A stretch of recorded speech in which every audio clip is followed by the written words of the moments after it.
Hello guys, the depth queen स्वागत करती है अपने डीप वाले डेप्थ वर्ल्ड में। और आज मैं बात करने वाली हूँ अंजलि झाथर के बारे में। अंजलि झाथर कौन है? शायद आप उनको नाम से नहीं जानते होंगे, लेकिन अर्लीज 90s में इनका काम बहुत ज़्यादा पॉपुलर हो रहा था। एक तरीके से भले ही इनकी फिल्में नहीं चली, लेकिन इनकी फिल्मों के गाने आज भी याद किए जाते हैं। उनमें से एक गाना अगर मैं आप लोगों को सुनाऊं तो शायद आप लोग भी दंग रह जाएंगे कि अच्छा, इस फिल्म में ये थी। और वो गाना था, क्या अदा क्या जलवे तेरे पारो। और दूसरा गाना भी मैं चलो सुना देती हूँ। चूड़ियां बनती हैं दुकानों में, जोड़ियां ऊपर आसमानों में। अब तो आपको समझ में आ भी गया होगा, शायद आपको याद आ गया होगा कि अच्छा अच्छा अच्छा, हाँ हाँ हाँ हाँ, ये गाना तो हम बहुत सुना करते थे, रेडियो पर अंताक्षरी में गाया करते थे, लेडी संगीत में भी बज जाते थे। तो अच्छा, इन फिल्मों में काम कर चुकी हैं अंजलि झाथर जी। इन फिल्मों में तो काम कर ही चुकी हैं, बल्कि फिल्मों से पहले वो मॉडलिंग भी की कर चुकी थी। और उनका किया हुआ एक प्रोडक्ट इतना ज़्यादा फेमस हुआ, एक्चुअली मैं कहूँगी कि उनकी वजह से वो प्रोडक्ट फेमस हुआ, कि उस प्रोडक्ट का नाम उनकी एक तरीके से पहचान बन गई। अगर मैं साफ स्पष्ट शब्दों में कहूँ तो उनको लिटिल गर्ल का टैग भी मिला था अर्लीज 90s में। और उसी एडवर्टाइजमेंट को करने के बाद उनका बॉलीवुड का सफ़र शुरू हुआ। और जितनी तेज़ी से उनके बॉलीवुड का करियर शुरू हुआ, उतनी ही तेज़ी से उनका करियर ख़त्म भी हो गया।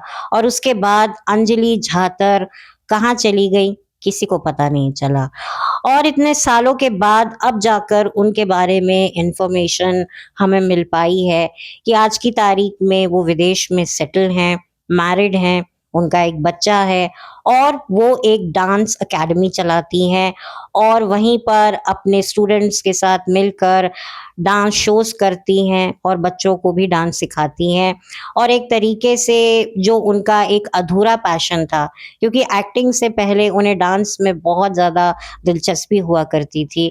और इसी की वजह से उन्होंने जो है, कहीं न कहीं देखिए, जिसे कला में इंटरेस्ट होता है वो उससे कनेक्टेड दूसरे फील्ड में भी बहुत ईज़िली जंप कर सकता है।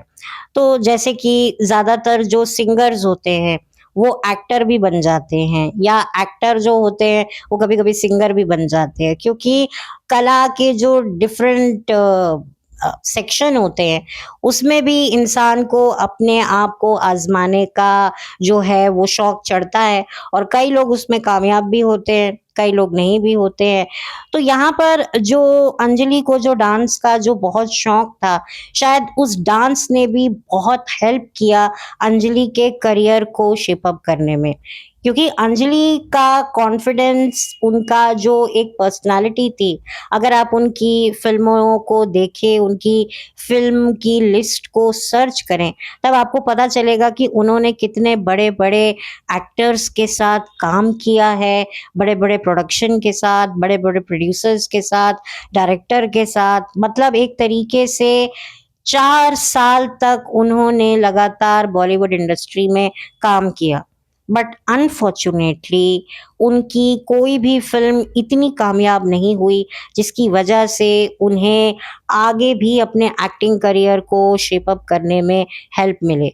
क्योंकि उनकी ज़्यादातर सभी फ़िल्में फ्लॉप हो रही थी।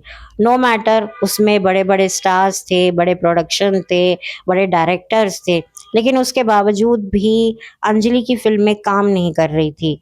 वो बात अलग है कि उन एक्टर्स को तो मौके मिल रहे थे, लेकिन अंजलि को मौके मिलने थोड़े कम हो रहे थे। और होते-होते 1998 के बाद उनकी कोई भी फ़िल्म रिलीज़ नहीं हुई। मैं बता दूँ, शाहरुख खान के साथ भी अंजलि ने त्रिमूर्ति नाम की फ़िल्म में काम किया था। त्रिमूर्ति आज भले ही बहुत ही शौक से चाव से देखी जाती हो, लेकिन उस वक़्त वो डिज़ास्टर हो गई थी। किसी को भी त्रिमूर्ति फ़िल्म पसंद नहीं आई थी, जबकि इसके कर्ता-धर्ता इस फ़िल्म के सुभाष घाई थे और बहुत ज़्यादा एम्बिशियस प्रोजेक्ट था और सबको लग रहा था कि त्रिमूर्ति बहुत बड़ी हिट साबित होगी।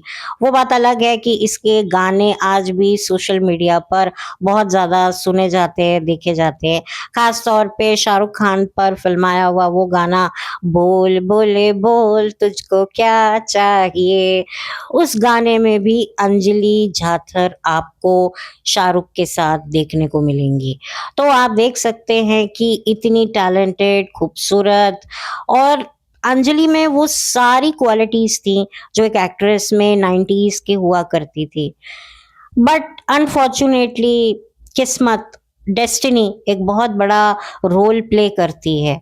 लेकिन ख़ैर डेस्टिनी कहो, कुछ भी बोलो, कोई भी रीज़न बोलो कि उनकी फ़िल्में नहीं चल रही थी और क्या होता है जो एक्ट्रेसेस बाहर से आती हैं, उनके पास स्ट्रॉन्ग बैकअप नहीं होता है, तो उनके लिए इंडस्ट्री में सर्वाइव करना बहुत मुश्किल होता है। वो बात अलग है कि वो अपने मॉरल वैल्यूज़, अपने एथिक्स को अगर साइड में रख दें, तो शायद पॉसिबिलिटी हो सकती है कि वो बॉलीवुड में सर्वाइव कर जाएँ। कुछ ऐसी भी एक्ट्रेसेस होती हैं जो आउटसाइडर होती हैं, लेकिन वो बड़ी जल्दी इनसाइडर बनकर बॉलीवुड में अपना एक मकाम बना लेती हैं, जिसके लिए कहीं न कहीं उनको अपने ज़मीर के साथ, अपने मॉरल वैल्यूज़ के साथ कॉम्प्रोमाइज़ करना पड़ता है और कहीं न कहीं बॉलीवुड के लोग ही उन्हें मैनिपुलेट करते हैं। और जब तक उन्हें होश आता है तब तक बहुत देर हो चुकी होती है।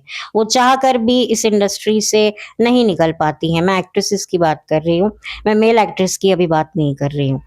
लेकिन मुझे जहाँ तक लगता है अंजलि ने वक़्त रहते खुद को सँभाल लिया कि ठीक है मैंने काम किया, मुझे काम मिला, लेकिन अब बस, अब इससे ज़्यादा नहीं, अब इससे कम नहीं, बस अब सब कुछ पैक करके यहाँ से निकलो।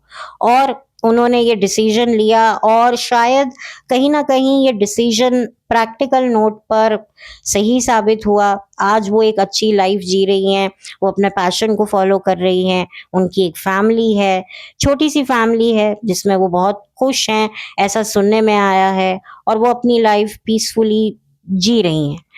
तो एक तरीके से वो काफ़ी सैटिस्फाई भी हैं अपने छोटे से करियर के साथ भी।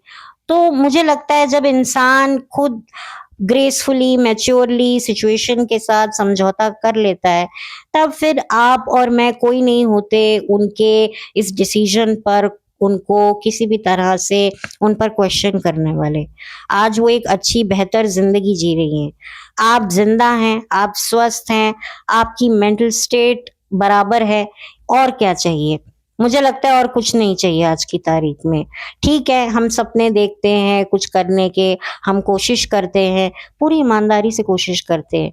लेकिन पूरी ईमानदारी से कोशिश करने के बावजूद भी अगर हमारी डेस्टिनी हमारा साथ नहीं दे रही है, तो इसमें हमारी तो कोई गलती नहीं है। दुनिया वाले बोलते हैं, वो बोलते रहेंगे, लेकिन हमें खुद को ज़िंदा रखना है। मौत के हवाले हमें खुद को करने से पहले ज़िंदा रखना है।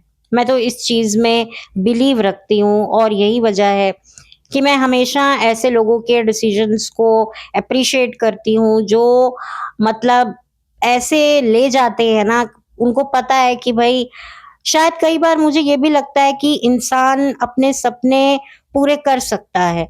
उसे पता है कि मुझे जो चाहिए वो मुझे मिलेगा, लेकिन उसके बदले में मुझे मेरे मॉरल वैल्यूज़ के साथ कॉम्प्रोमाइज़ करना पड़ेगा और ये मुझे मंज़ूर नहीं। क्योंकि जब मैं रात को सोने जाऊँगा तो मुझे सोते वक़्त कोई बोझ मेरे छाती पर नहीं रहेगा कि मैंने ये काम करके ये चीज़ कमाई है। तो ये भी बहुत बड़ा एक रीज़न होता है, फैक्टर होता है जिसकी वज़ह से बहुत सारे लोग जो हैं इस इंडस्ट्री को छोड़ देते हैं और कुछ को तो भगा दिया जाता है कि भैया तुम यहाँ पे अब आना नहीं, अगर दिखे ना तो फिर तुम देखना तुम्हें तुम्हारी फैमिली को हम क्या से क्या कर देंगे।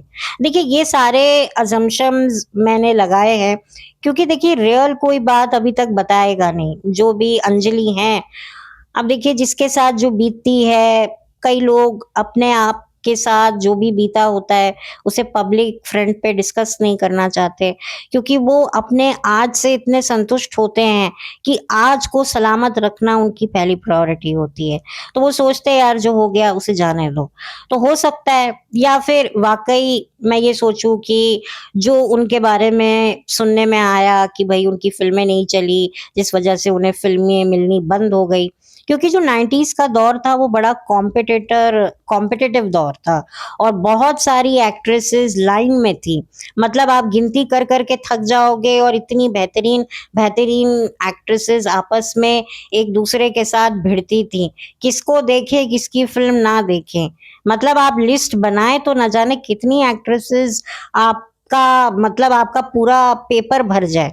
और आज की तारीख में अगर आप आज के दौर की एक्ट्रेसेस की लिस्ट बनाएँ बेहतरीन एक्ट्रेस की, तो मुझे लगता है मुश्किल से 1 या 2 ही नाम आपको मिल पाएँगे। और उस टाइम की जो एक्ट्रेसेस थी 90s की, उर्मिला, तब्बू, करिश्मा, काजोल, माधुरी, श्रीदेवी, मनीषा कोइराला का शायद मैंने नाम लिया या नहीं लिया? शायद लिया होगा। मतलब इतनी सारी, मतलब अनगिनत, मतलब मुझे लगता है कि मैं नाम अभी बहुत भूल रही हूँ। बहुत लंबी-चौड़ी लिस्ट है। एक मधु भी थी जो रोज़ा फ़िल्म से आई थी। उन्होंने भी अर्लीज़ 90s में जो है अपने करियर की शुरुआत की थी। बहुत सारी एक्ट्रेसेस ने उस दौर में बॉलीवुड में कदम रखा था और बहुत नेट टू नेट कॉम्पिटिशन होता था। सब बैठी हुई होती थीं चील की तरह कि भई हमें फ़िल्म मिले। और हमें तो उस टाइम पर इतनी गुटबाज़ी, इतनी गेमिंग, स्कीमिंग, प्लॉटिंग के बारे में पता ही नहीं होता था। अब हमें जाके पता चला है कि एक-एक फ़िल्म के लिए पता नहीं क्या-क्या हो जाता है। तो आप सोचिए कि ऐसे में एक आउटसाइडर लड़की के लिए बॉलीवुड में सर्वाइव करना कितना डिफ़िकल्ट होगा। बट ठीक है, कभी कहीं किसी मोड़ पर किसी पॉडकास्ट में अंजलि आ सकती हैं और अपने 4 साल के करियर को वो डिस्कस कर सकती हैं और हो सकता है उनमें से कुछ ऐसी बातें बताएँ जो काफ़ी मतलब शॉकिंग खुलासे हों, या हो सकता है वो ऐसा कुछ भी ना कहें, या हो सकता है वो कभी भी दुनिया के सामने नहीं आए। क्योंकि हर किसी की अपनी एक सोच होती है, अपना एक पर्सपेक्टिव होता है लाइफ का, अपने एथिक्स होते हैं कि भई अब मैं इस चीज़ से दूर हूँ, तो मैं दूर ही भली हूँ। अब मुझे जाना नहीं है, मुझे गड़े-मुर्दे उखाड़ने नहीं है, इसकी बात करूँगी, उसकी बात करूँगी। कुछ लोग क्या होते हैं कि इतने ज़्यादा पिस्ड ऑफ हो चुके होते हैं ना, मतलब कुछ चीज़ों से, कि वो उनके बारे में बुरा तो क्या अच्छा भी बोलना नहीं चाहते, झूठा अच्छा भी नहीं बोलना चाहते। तो ये भी होता है और ये भी सही है। तो ठीक है, जो भी उनके डिसीज़न रहे, लेकिन डेफ़िनेटली मेरे बचपन की ये एक्ट्रेस हैं, जिनको मैं बचपन में देखा करती थी, जिनकी फ़िल्मों के गाने आज भी मैं याद करती हूँ, सुनती हूँ, अच्छा लगता है। तो मैं तो इन्हें थैंक यू बोलना चाहूँगी हमारे बचपन को इतना यादगार बनाने के लिए, इतना मेमोरेबल बनाने के लिए।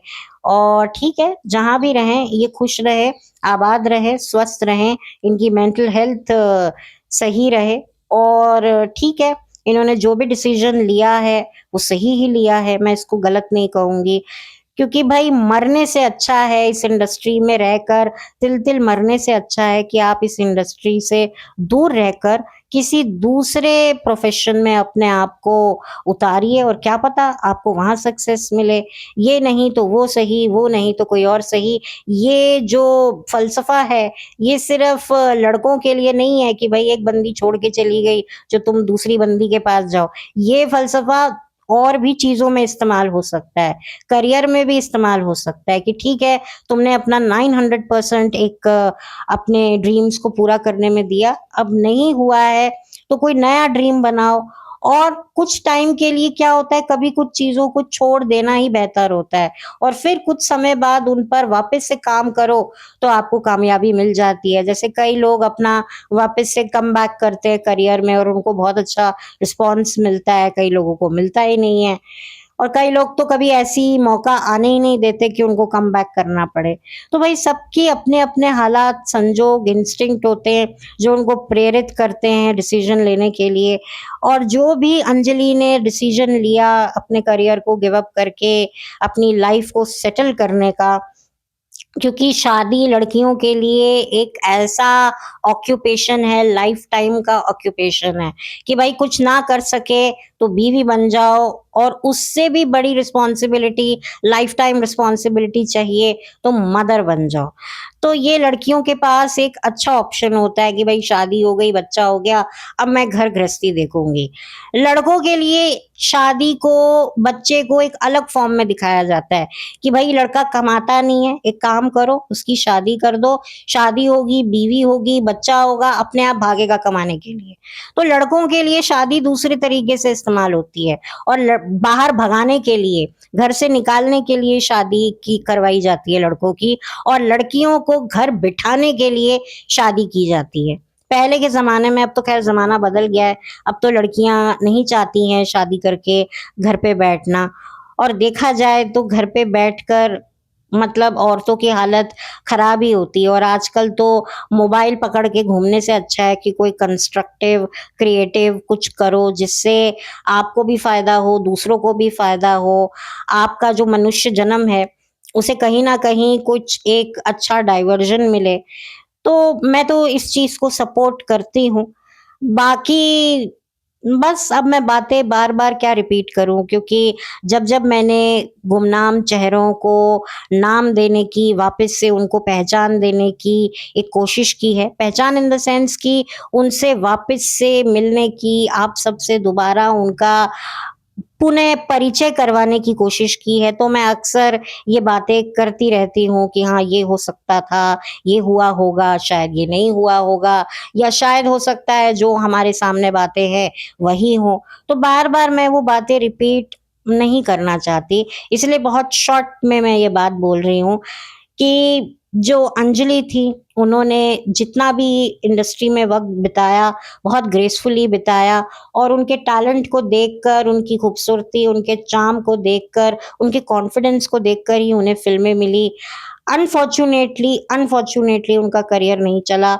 शायद चलता तो थोड़ा और आगे करियर बढ़ता।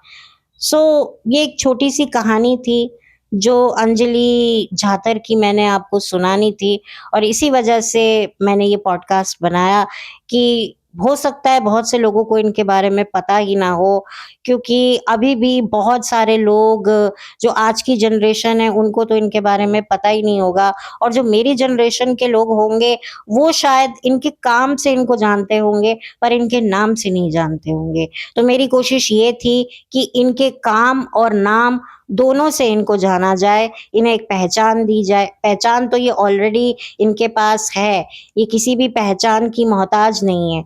लेकिन एक बार फिर से इनको जो है याद किया जाए कि ये ज़िंदा हैं, एक अच्छी ज़िंदगी जी रही हैं, बस इंडस्ट्री से दूर है, और यहाँ नहीं तो कहीं और वो अपनी ज़िंदगी को अपने अपने हुनर से और भी ज़्यादा खूबसूरत बना रही हैं।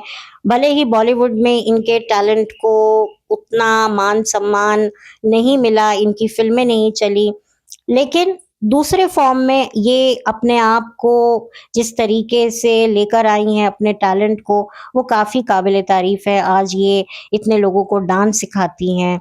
एक वक़्त पे ये फ़िल्मों में डांस किया करती थी, और मैं बता दूँ कि सुनील शेट्टी के साथ इनकी जोड़ी को काफ़ी एप्रिशिएट किया गया था। काफ़ी फ़िल्में इन्होंने सुनील शेट्टी के साथ भी की हैं, बट वही वाली बात है, फ़िल्में इतनी कामयाब नहीं हुई, तो उसके बाद वही होता है कि लोग चढ़ते सूरज को ही सलाम करते हैं। वही वाली बात है कि एक्टर्स की फ़िल्में ज़्यादा फ्लॉप हो, तो कहीं न कहीं, किसी न किसी तरीके से उनको मौका मिल जाता है, मेबी उनके कनेक्शंस शायद स्ट्रॉन्ग होते हैं, कुछ भी आप कह लो। लेकिन कुछ ऐसे आर्टिस्ट होते हैं, जिनमें टैलेंट होता है, अनफॉर्च्यूनेटली फ़िल्में नहीं चल रही होती हैं, बट वो इतनी नेटवर्किंग नहीं कर पाते, इतनी स्कीमिंग, प्लानिंग, प्लॉटिंग का हिस्सा नहीं बन पाते हैं, जिसकी वजह से मजबूरी में, प्रेशर में, तंग आकर, या डर से, या अपनी मर्ज़ी से उन्हें ये इंडस्ट्री छोड़नी पड़ती है। और उन लिस्ट में एक नाम अंजलि झातर का भी है। ठीक है, मैं यही दुआ करूँगी कि जो भी लाइफ़ में, अपनी ज़िंदगी में, आने वाली ज़िंदगी में, वो जो भी डिसीज़न लें, वो सही हो, और एक अच्छी, हेल्दी, पीसफुल लाइफ़ उन्हें मिले, और अपनी फैमिली के साथ वो एक अच्छी मेमोरी क्रिएट कर सकें, और हमेशा खुश रहें। बस मैं यही दुआ करती हूँ और जाते-जाते as a being 90s era kid उन्हें थैंक यू करना चाहती हूँ क्योंकि उन्होंने इतने अच्छे गाने हमें दिए और पता नहीं वो मुझे सुन रही होंगी नहीं, ख़ैर मेरी इतनी रीच तो है नहीं।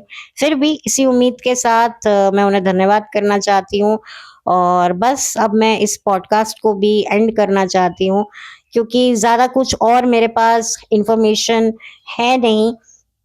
फ़िल्में तो उन्होंने 4 साल में जितनी वो कर पाई उन्होंने की, गाने भी खूब चले, लेकिन अगर फ़िल्में थोड़ी और ब्लॉकबस्टर हो जाती, तो शायद उनका ये 4 साल का करियर थोड़ा ज़्यादा एक्सटेंड हो जाता। तो ख़ैर इसी के साथ चलती हूँ, लौट कर मिलती हूँ, दोबारा मिलूँगी एक नए पॉडकास्ट के साथ, तब तक चैनल पर नए हैं तो सब्सक्राइब कीजिए, वीडियो को लाइक कीजिए, कुछ लिखना चाहते हैं दिल की बात तो कमेंट सेक्शन हाज़िर है। मेरा ये वीडियो अगर आपको किसी और के साथ शेयर करने लायक लगता है, तो ज़रूर की